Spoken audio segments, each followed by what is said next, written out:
Law just in 90 minutes, खत्म पूरी law. Hydrogen वाला चैप्टर तो कट गया था, ये कहाँ से आ गया, मुझे तो ये पता ही नहीं होगा क्योंकि तुमने तो ये पढ़ा ही नहीं है, एनसीईआरटी कौन पढ़ेगा। ये सब देखो ऐसे डिक्रीज हो रहा है इधर से, ये सब ट्रिक है, ये सब ट्रिक है, ये सब समझ लो। ये सब याद नहीं करोगे तो बाद में मरवाओगे, अच्छे से मरवाओगे, ठीक है। इधर ही तुम्हारा 5 6 7 8 9 10 11 12 कितना रिएक्शन इधर ही खत्म हो जाता है, तुम लेकिन 10 12 बार इधर उधर पढ़ोगे। ये सब याद करने का ट्रिक कहाँ ढूंढूं, ये सब याद करने का ट्रिक कहाँ ढूंढूं। तो बेसिकली आज हम स्टार्ट करेंगे डी ब्लॉक, और ये जो है रिवीजन लेक्चर होगा। अगर कोई पढ़ भी रहा है तो वो भी पढ़ सकता है, अगर उसका जेई 2025 है, अगर वो जेई मेन सेकेंड अटेम्प्ट के लिए पढ़ना चाहता है तो ठीक है, वो भी पढ़ सकता है। और मैं इसका जो अच्छा वाला नोट्स है जो मैंने खुद ने जो बनाया है वो मैं शेयर कर लूँगा, लिंक नीचे डिस्क्रिप्शन में होगा, ठीक है। वो मैं लिंक डिस्क्रिप्शन में डाल दूँगा वो डाउनलोड करने के लिए, ठीक है। तो अभी हम स्टार्ट करते हैं डी ब्लॉक।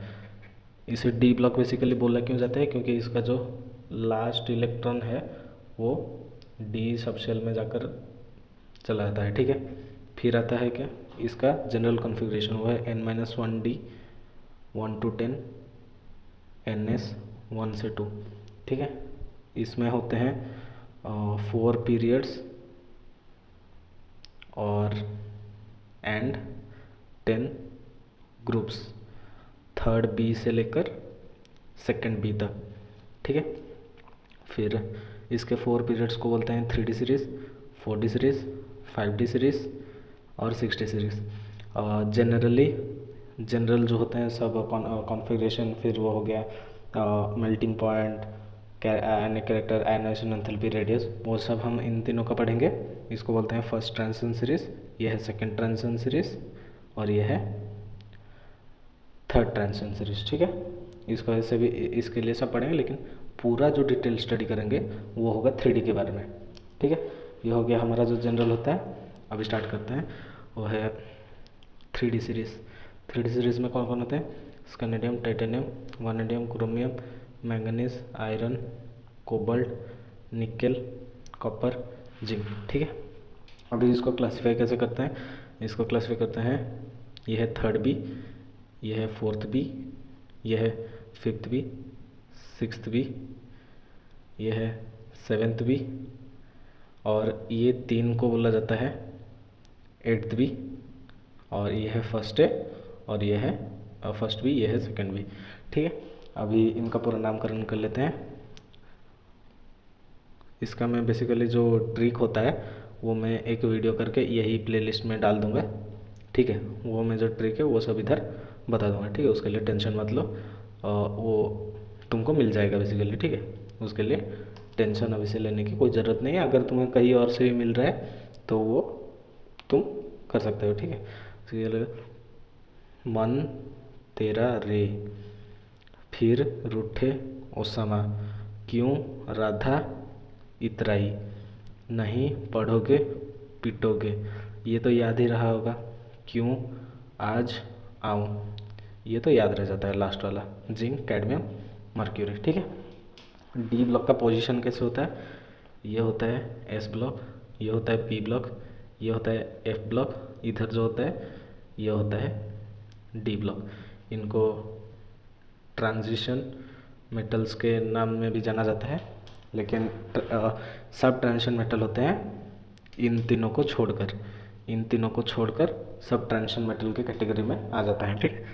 इसको बोलते हैं फर्स्ट ट्रांजिशन सीरीज़, इसको सेकंड ट्रांजिशन सीरीज़ और इसको थर्ड ट्रांजिशन सीरीज़, ठीक है। अभी जहाँ भी मैं फर्स्ट सेकंड थर्ड लिखूँ तो ये वाला याद कर लेना कि ऐसा होता है, ठीक है। ये वाला कहीं से ट्रिक देख लो, नहीं तो मेरा ही वो मैं डाल दूंगा, तो उधर से भी देख सकते हो, जहाँ से तुम्हारी मर्जी, और तुम्हें बस याद होना चाहिए, कहीं से भी याद करो, ठीक है। अभी स्टार्ट करते हैं।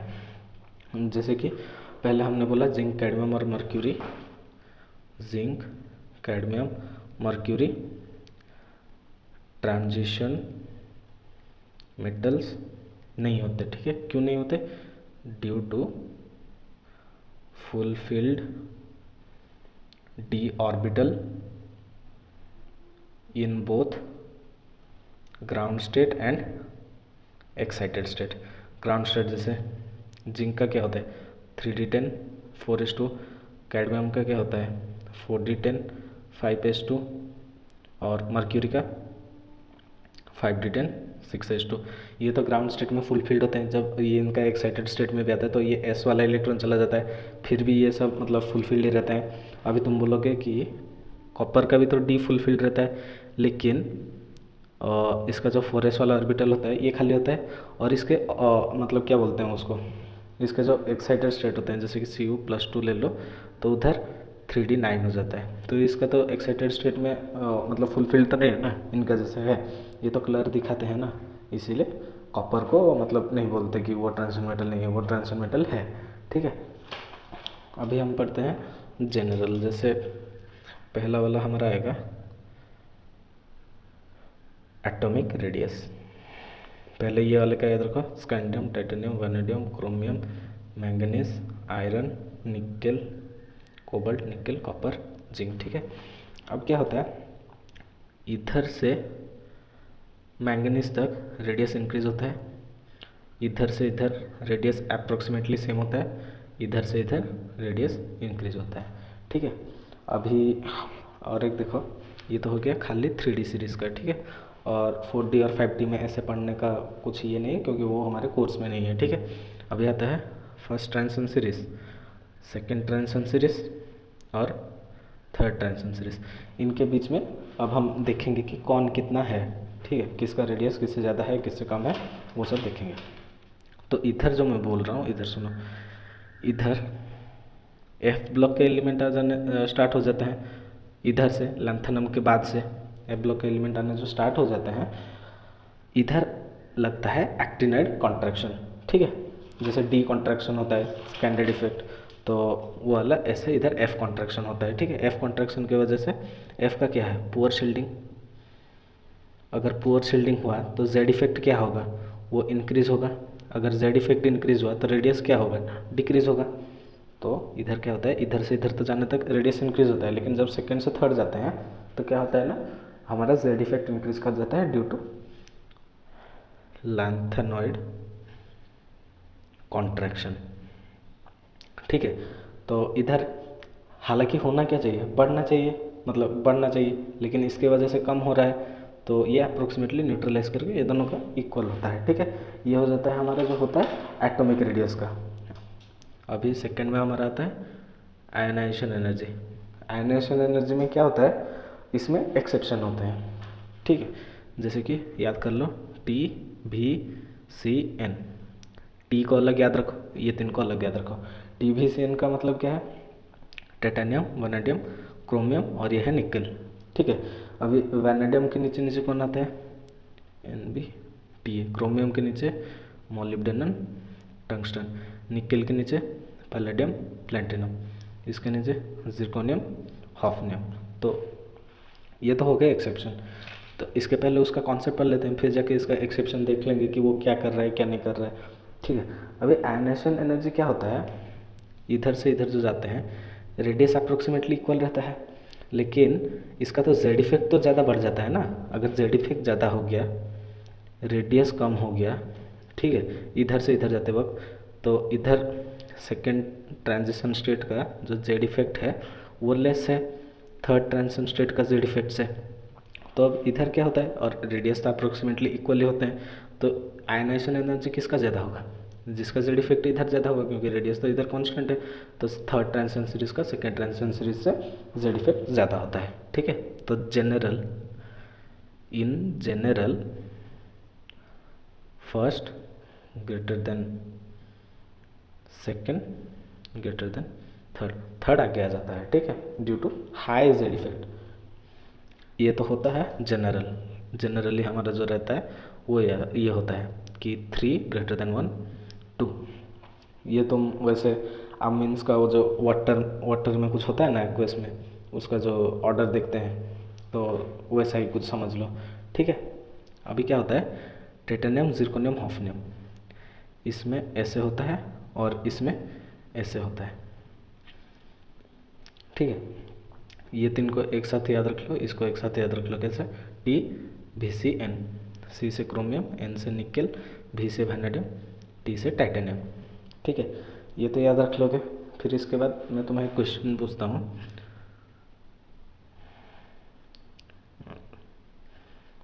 अब इनमें कंपेयर करो कि ionization energy down the group क्या होता है। अभी तुम गलत सोच रहे होगे, क्योंकि इसमें ऐसे होता है। अब तुम बोलोगे ये तो एक्सेप्शन है, भाई एक्सेप्शन है ही नहीं। लैंथेनम के बाद से आता है F ब्लॉक, उसके पहले तो कुछ नहीं होता ना, तो उसके पहले तो जैसे हर जगह फॉलो होता है डाउन द ग्रुप डिक्रीजेस, वैसे ही होगा ना। तो इधर आया कहाँ से जो तुम बोलते हो एक्सेप्शन? एक्सेप्शन ये है, वो भी मैंने तुमको ट्रिक बता दिया। इधर भी तुमको तो मतलब कॉन्सेप्ट है। फिर से एक बार रिवाइज कर लेते हैं। जैसे कि डी ब्लॉक कहाँ आता है, P S block, P block, F block, और ये होता है डी ब्लॉक, ठीक है।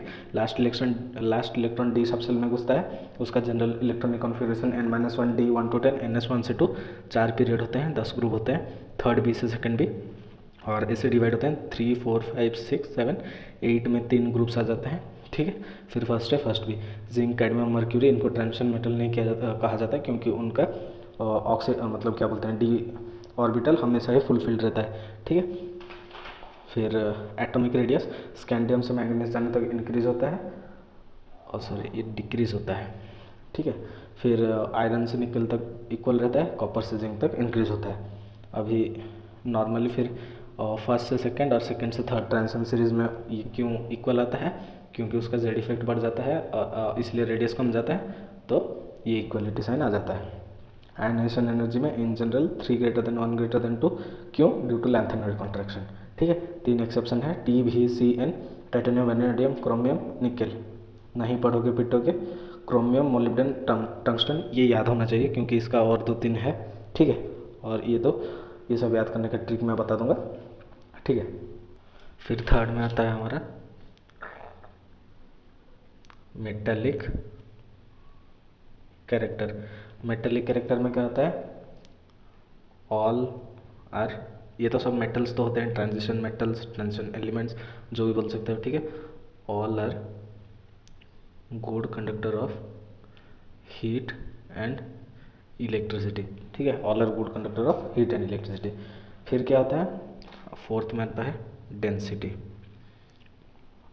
टोटल डी ब्लॉक में मैक्सिमम डेंसिटी ऑस्मियम और इरिडियम का होता है। ऑप्शन में ये दो में से कुछ दिए होंगे, आसपास होता है, लेकिन ऑस्मियम थोड़ा कम होता है इरिडियम से, ठीक है। तो ये दो अगर मल्टीपल चॉइस होगा तो ऑस्मियम इरिडियम मार लेना, अगर नहीं होगा तो इरिडियम मारना, अगर खाली ऑस्मियम है तो ऑस्मियम मार सकते हो, ठीक है। लेकिन जो 3D सीरीज़ में मैक्सिमम डेंसिटी जिसका होता है वो है कॉपर का, और मिनिमम डेंसिटी जिसका होता है वो है स्कैनेडियम का, ठीक है। फिर ये तो ख़त्म हो गया डेंसिटी। फिर आता है enthalpy of atomization. Enthalpy of atomization क्या होता है, जो अपने सबस्टेंट एलिमेंट्स में ब्रेक करना, ठीक है।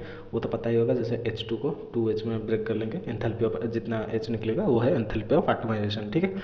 अभी 3D सीरीज में मैक्सिमम डेल H होता है वैनेडियम का, और मिनिमम होता है जिंक का, ठीक है। ये तो याद रख लिया। फिर in general del H atomization 1 less than 2 less than 3, ये क्या है, first transition series, second transition series और थर्ड ट्रांजिशन सीरीज, ठीक है। इनके बीच में ऐसा होता है। अभी आता है 6th नंबर, जो है ऑक्सीडेशन स्टेट। ऑक्सीडेशन स्टेट में क्या होता है, पहले याद रख लो, डी ब्लॉक में मैक्सिमम ऑक्सीडेशन स्टेट होता है ऑस्मियम का और रुथनियम का, जो होता है +8, ठीक है। और फिर उसके बाद आता है मैंगनीज का होता है +7, ठीक है। और डी ब्लॉक में down the group stability of higher oxidation state increases. जैसे पी ब्लॉक वगैरह में होता है कि down the group stability of higher oxidation state decrease होता है, लेकिन डी ब्लॉक में उसका उल्टा है, इधर इंक्रीज होता है, ठीक है। और अभी देख लेते हैं इसके बाद वो कौन कैसा ऑक्सीडेशन स्टेट दिखाता है और कौन किस में रहता है, और उसके बारे में डिटेल स्टडी करते हैं। जैसे कि उसके ऑक्साइड्स में कैसे होते हैं, उसके फ्लोराइड्स, हैलाइड्स उसमें कैसे होते हैं, और कौन डिस्प्रोपोर्शनेशन शो करता है और कौन सा एलिमेंट पॉसिबल नहीं है, ठीक है। मैं थोड़ा ज़्यादा पढ़ रहा हूँ, अगर तुम पढ़ रहे हो तो कि तुम समझ जाओ कि तुम इधर से कुछ सीखने वाले हो, ठीक है। ऑक्सीडेशन स्टेट कैसा होता है, जैसे कि scandium, titanium, vanadium, chromium, manganese, iron, cobalt, nickel, copper, zinc. ठीक है, इतने का हमें पढ़ना है। और इसमें कैसे होता है, जैसे कि इसमें +1 नहीं होता, +2 नहीं होता, +3 होता है। ठीक है, और इसमें +1 नहीं होता, +2 +3, इसमें नहीं होता +2 +3 +4, इसमें बाकी खाली इंक्रीज़ कराते जाओ, मैंगनीज तक इंक्रीज़ ही कराते जाओ। ठीक है, मैंगनीज तक सब इंक्रीज़ ही करेंगे। इधर +6 +2 +3 +4 +5 +6 +7, इधर से डिक्रीज़ होना स्टार्ट होगा। लेकिन आयरन +5 नहीं दिखाता, +6 दिखाता है। अभी तुम बोलोगे कि +6 कहाँ दिखाता है, +6 भाई दिखाता है, वो किस में दिखाता है, जब वो होता है FeO4 2- में, इधर Fe +6 दिखाता है। बहुत को याद ही नहीं होगा, वो तो समझ रहे होंगे +3 उसका मैक्सिमम ऑक्सीडेशन स्टेट है, लेकिन भाई ऐसा नहीं है। ठीक है, ऐसा बिल्कुल भी नहीं है। अभी हमारा कोबाल्ट का है, कोबाल्ट दिखाता है +2 +3 +4, ये भी होता है +2 +3 +4, ये होता है +2 +1, ये होता है +2। ठीक है, अभी कोई बोलेगा कि सबसे मिनिमम ऑक्सीडेशन स्टेट कौन सा पॉसिबल है, तो वो है +1। सबसे मैक्सिमम 3D सीरीज़ में +7, लेकिन टोटल D ब्लॉक में ऑस्मियम और रुथेनियम जो है +8 में। ठीक है, अभी देखते हैं और एक, जैसे कि एक कंपाउंड है AgO। ठीक है, सिल्वर ऑक्साइड, ये ऐसे नहीं रहता, ये डिस्प्रोपोर्शनेट होकर Ag+1 + AgO2- ऐसे रह जाता है। इसका ऑक्सीडेशन +3, इसका +1। ठीक है, ऐसे ब्रेक हो जाता है। और फिर देखते हैं क्रोमियम, मोलिब्डेनम, टंगस्टन। तो इनका जो +6 वाला ऑक्सीडेशन स्टेट होता है, इनका स्टेबिलिटी अंडर ऐसे होता है। क्यों, down the group stability of oxidation state increases. ठीक है, वो वाला इधर लग गया, हर जगह नहीं लगता, ये खाली याद रख लो, क्रोमियम, मोलिब्डेनम, टंगस्टन, ये मैंने बोला था ना, ये बहुत जगह आएगा, तो इसको याद कर लो। ठीक है, अभी क्या होता है, अभी देखते हैं कि 3D सीरीज़ में स्टेबिलिटी ऑफ क्या, +3 +2, +3 लेफ्ट टू राइट डिक्रीजेस और +2 का लेफ्ट टू राइट इंक्रीजेस। ठीक है, ये होता है उनका 3D सीरीज़ में लेफ्ट टू राइट कैसे वो सब दिखाता है। अभी देखते हैं इनका कितना नंबर पॉइंट था, ये 6 था, तो 7वें में आता है मेल्टिंग पॉइंट। मेल्टिंग पॉइंट में क्या होता है, जिसका number of electron unpaired electron ज़्यादा, जिसका अनपेड इलेक्ट्रॉन ज़्यादा, तो उसका मतलब मेल्टिंग पॉइंट भी ज़्यादा। तो टोटल D ब्लॉक में क्रोमियम, मोलिब्डेनम और टंगस्टन, इनका मेटालिक मेल्टिंग पॉइंट सबसे हाईएस्ट होता है, इन सब का होता है मैक्सिमम। और इन सब में अगर कंपेयर करोगे तो ये दिखाता है ऐसे। ठीक है, और फिर इसके बाद आता है जिंक, कैडमियम, मर्क्यूरी, इनका होता है सबसे मिनिमम, और इनका मतलब ऑर्डर कैसा रहता है ये। ठीक है, अगर वो बोलेगा कि सबसे मिनिमम मेल्टिंग पॉइंट किसका है, वो है मर्क्यूरी का, सबसे ज़्यादा किसका है, टंगस्टन का। ये है टोटल D ब्लॉक में। 3D सीरीज़ में सबसे कम होता है जिंक का, सबसे ज़्यादा होता है क्रोमियम का। ये तो तुम मतलब वो केमिकल बॉन्डिंग में तो पढ़ के आए होगे, नहीं तो पीरियोडिक क्लासिफिकेशन में, तो वो तो मैं इधर अभी पढ़ाऊँगा नहीं। ठीक है, और इसके बाद वो हो गया 7वां नंबर पॉइंट। अभी आता है 8वां नंबर पॉइंट, ये है कैटालिटिक प्रॉपर्टीज़। कैटालिटिक प्रॉपर्टीज़ ये D ब्लॉक एलिमेंट सबसे ज़्यादा शो करते हैं। क्यों शो करते हैं, due to small size, complex formation tendency.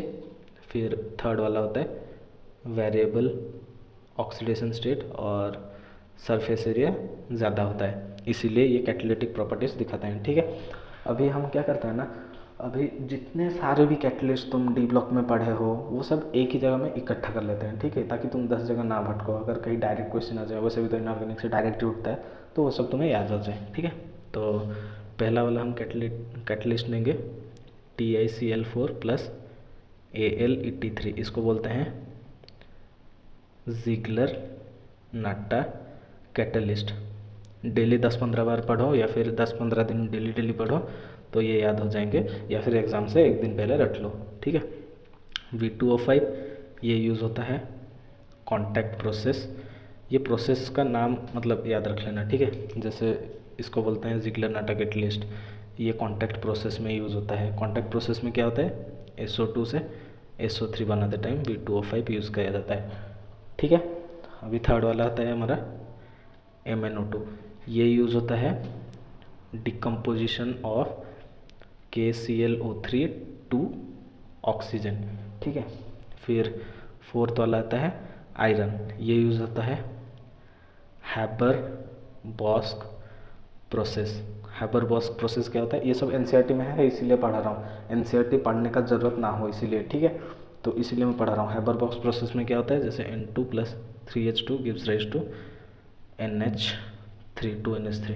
इधर यूज़ होता है Fa और MO। मॉलिब्डेनम क्या होता है, इसको यूज़ किया जाता है प्रोमोटर की तरह, ठीक है।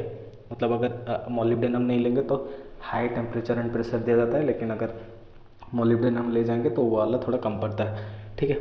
फिर फिफ्थ में आता है PdCl2। इसमें से मैं मार्क कर लेता हूँ भी कि ये वाला याद रखना ज़रूरी है। मतलब वैसे तो ये सब याद रखने ज़रूरी है, लेकिन ये वाले थोड़े इम्पोर्टेंट है, ठीक है।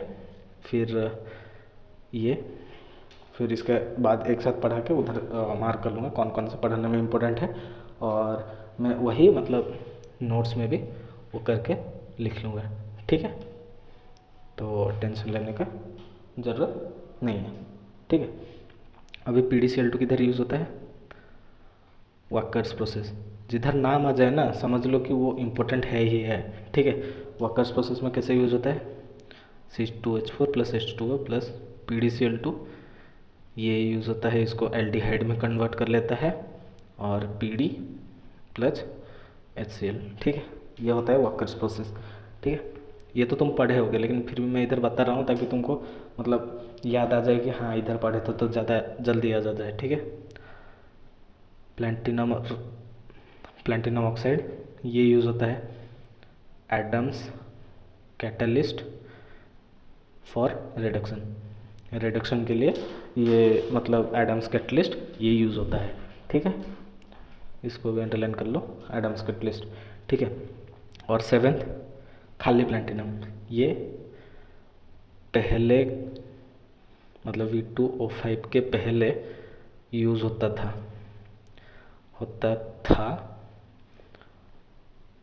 कॉन्टैक्ट प्रोसेस के लिए, ठीक है। ये जो खाली प्लैटिनम है, ठीक है। फिर आता है हमारा 8 नंबर प्लैटिनम और rhodium.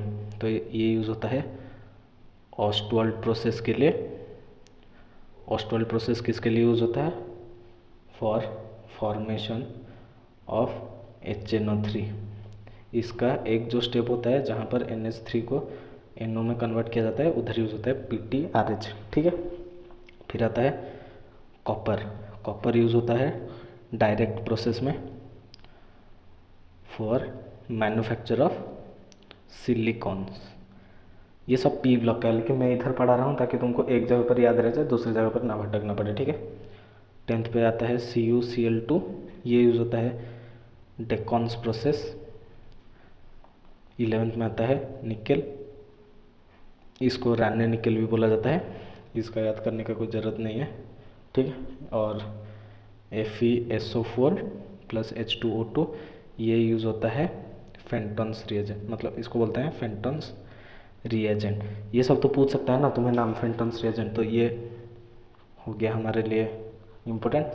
डेकॉन्स process important, Ostwald process important, Adams catalyst, Wacker's process ऐसे खाली याद रख लो। Wacker's process PdCl2, Adams catalyst PTPTO, Ostwald PTRH, Deacon's process CuCl2, ऐसा करके याद लो, तुम्हें याद हो जाएगा, ठीक है।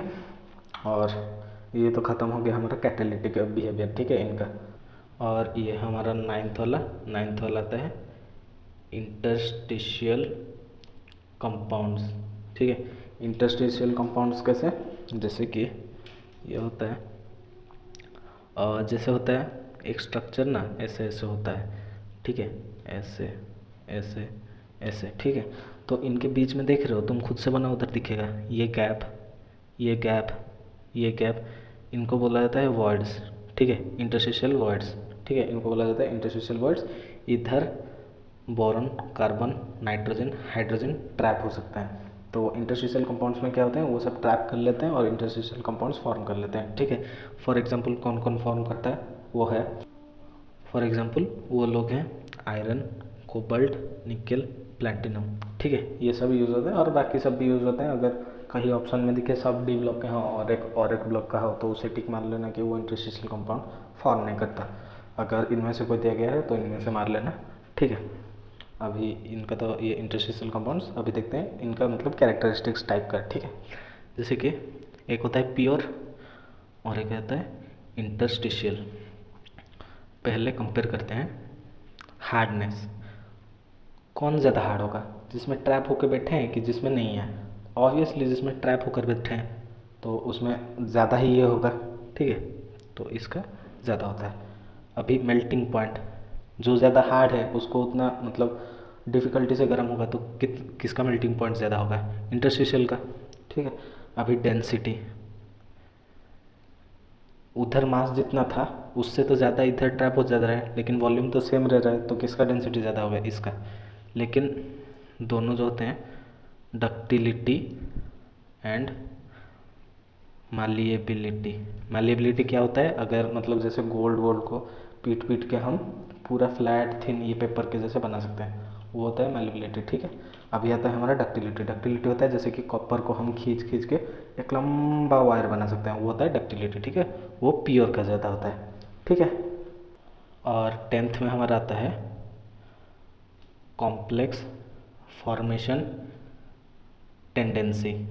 कॉम्प्लेक्स फॉर्मेशन टेंडेंसी में क्या होता है, ये कॉम्प्लेक्स क्यों बनाते हैं, क्योंकि small size, variable oxidation state and surface area, ठीक है, इसीलिए ये कॉम्प्लेक्स बनाते हैं। और एक है वैकेंट डी ऑर्बिटल, ठीक है। इधर खत्म होता है हमारा सब प्रॉपर्टीज। अब हम पढ़ेंगे क्रोमेट, डाइक्रोमेट, मैंगनेट, परमैंगनेट, ठीक है। अभी स्टार्ट करते हैं क्रोमेट्स, ठीक है, जैसे Cr2O7 2- और Cr4 2-, ठीक है। पहले इनका देख लेते हैं प्रिपरेशन। तो प्रिपरेशन में क्या होता है अभी देखते हैं, ठीक है। पहले इसका देखते हैं प्रिपरेशन, जो कहाँ से प्रिपेयर होता है। पहले लेते हैं क्रोमाइट, और ये मेटलर्जी में पढ़ा होगा, ये कॉम्बिनेशन होता है FeO प्लस CrO3 का, ठीक है। ये लेते हैं, इसके साथ 8 Na2CO3 प्लस 7 ऑक्सीजन।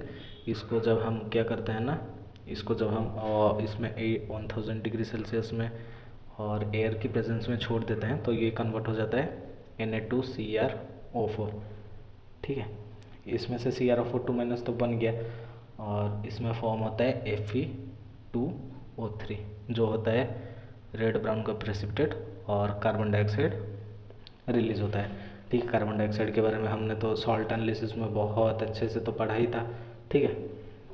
अभी क्या होता है, अभी स्टार्ट होता है हमारा इसके बाद वाला रिएक्शन। बाद वाला रिएक्शन क्या होता है जब हम Na2Cr2O7 लेते हैं, इधर से मतलब बना लेते हैं, फिर Na2Cr2O7 को जब हम KCl के साथ रिएक्ट कराते हैं, Get2Cr2O7 बनाता है और ये होता है डी लिक्विसेंट, ये होता है क्रिस्टलाइन, ठीक है। ये क्रिस्टलाइन होता है, ये होता है डिलिक्विसेंट। डिलिक्विसेंट में क्या होता है, इसके पास वाटर मॉलिक्यूल्स होते हैं, जैसे हम दिखाते हैं CuSO4.5H2 वैसे टाइप के, ठीक है। ये सब होते हैं ऐसे टाइप का। तो इसके जगह पर ये यूज़ किया जाता है लैबोरेटरी में। Due to this it is used in laboratories, ठीक है। अभी क्या होता है, अभी देखते हैं इफेक्ट ऑफ pH। इसमें क्या होता है, जो CrO4 2- होता है ये इक्विलिब्रियम में रहता है Cr2O7 2- के साथ। ये होता है ऑरेंज, ये होता है येलो, ठीक है। अभी क्या होता है, अगर इसको हम एसिडिक मीडियम में देते हैं तो ये इसमें कन्वर्ट होता है, बेसिक मीडियम में देते हैं तो ये इसमें वापस कन्वर्ट हो जाता है, तो ये एक रिवर्सिबल रिएक्शन होता है, ठीक है। अभी देख लेते हैं इनका स्ट्रक्चर, जैसे कि है CrO4 2- और Cr2O7 2-।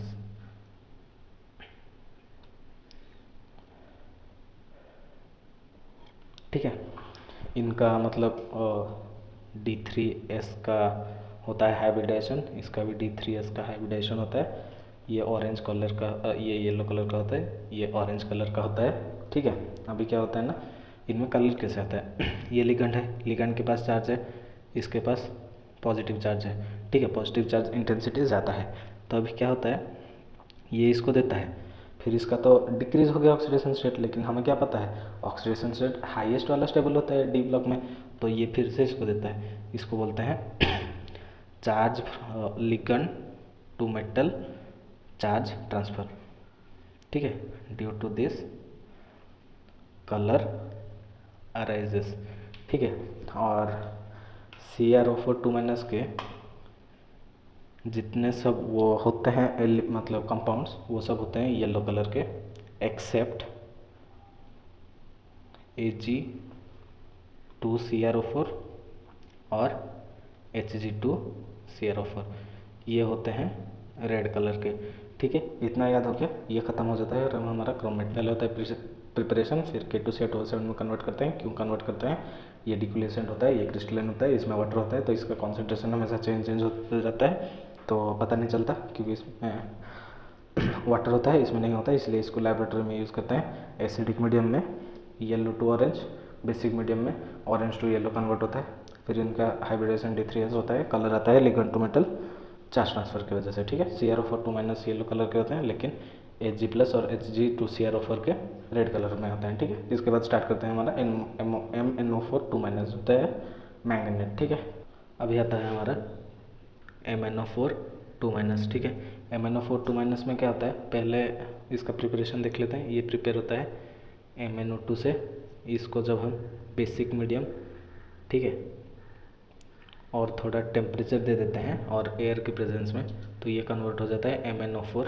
2- में।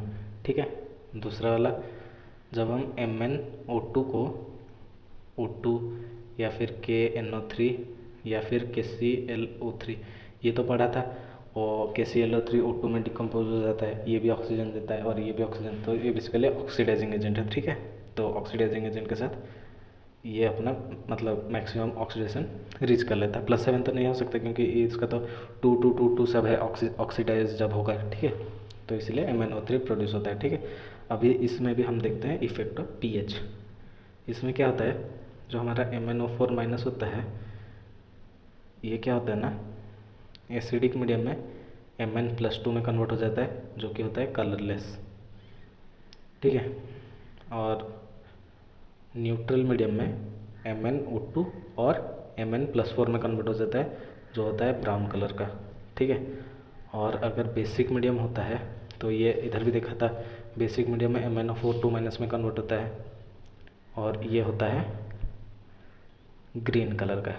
ठीक है, अभी क्या होता है ना, ये जो MnO4- होता है अनस्टेबल इन एसिडिक और न्यूट्रल मीडियम। ठीक है, इसमें ये अनस्टेबल हो जाता है। तो अगर हम MnO4 2- को क्या करता है ना, इसको इसके प्रेजेंस में लाते हैं H+ या फिर न्यूट्रल, तो ये कन्वर्ट हो जाता है MnO4- में और MnO2 में। ये होता है ग्रीन कलर, ये होता है ब्राउन कलर। वैसे ही अगर हम MnO4- को डिकम्पोज करवाते हैं, तो ये मतलब हीट करवाते हैं, तो ये फॉर्म होता है MnO4 2- प्लस MnO2। ठीक है, ये भी फॉर्म करता है, ये सब याद रख लिया। फिर इसके बाद जो ऑक्सीडाइजिंग कैरेक्टरिस्टिक्स होते हैं इन दोनों का, वो एक साथ पढ़ा लूँगा, और इसके बाकी और 1-2 रिएक्शन बचते हैं जो अभी करा रहा हूँ। ठीक है, MnO4- का स्ट्रक्चर देख लो। MnO4- कैसा होता है, MnO4- होता है ऐसे। ठीक है, ये होता है +7 ऑक्सीडेशन स्टेट में, तो ये आता है, इसको चार्ज मतलब लिगेंड चार्ज देता है, इसका डिक्रीज होता है ऑक्सीडेशन स्टेट, लेकिन higher oxidation state more stable होता है, तो ये फिर से इसको जैसे ऐसे ऐसे करके ligand to metal charge transfer, इसके वजह से कलर आता है। इसका हाइब्रिडाइजेशन भी D3SC होता है, ठीक है। अभी हम क्या करेंगे, अभी हमारा जो है Cr2O7 2- और MnO4 2-, इनका देख लेंगे हम MnO4-, इनका देखते हैं हम ऑक्सीजन के साथ कैसे रिएक्ट करते हैं, ठीक है।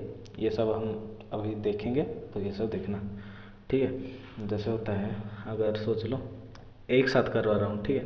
पहला है Fe+3, दूसरा है SO2, तीसरा है Hi, चौथा है H2C2O4, पांचवा है H2S, और छठा है H2O3 2-। ये सब ना, अगर तुम सॉल्ट एनालिसिस पढ़े होते तो ये सब तुमको ऐसे याद रहता, ठीक है। वो वाला ये सब है सॉल्ट एनालिसिस, मेरे लेक्चर्स इधर से देखो तो देखो, नहीं तो किधर से भी देखो, लेकिन पढ़ लो कम से कम, ठीक है। H2O3 2- होता है, फिर और NO3- होता है, ऐसे करके फिर और भी होता है CO3 तो रिएक्ट ही नहीं करता, ठीक है। इतना ही है, क्यों ज़्यादा बताने जाऊँ, वो तो सॉल्ट एनालिसिस में है ना, उधर जाके पढ़ लो, ठीक है। ये Fe+2 होता है। अभी इनका पहले ब्रेकिंग समझ लो। जो हमारा KMnO4 एसिडिक मीडियम में होता है, ठीक है, H2SO4, या फिर इसको वही MnO4- H+ मीडियम ऐसे भी लिख दिया जाता है, ठीक है।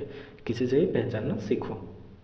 तो ये फॉर्म होता है K2SO4 प्लस MnSO4 प्लस इसमें आता है 5 ऑक्सीजन, ठीक है।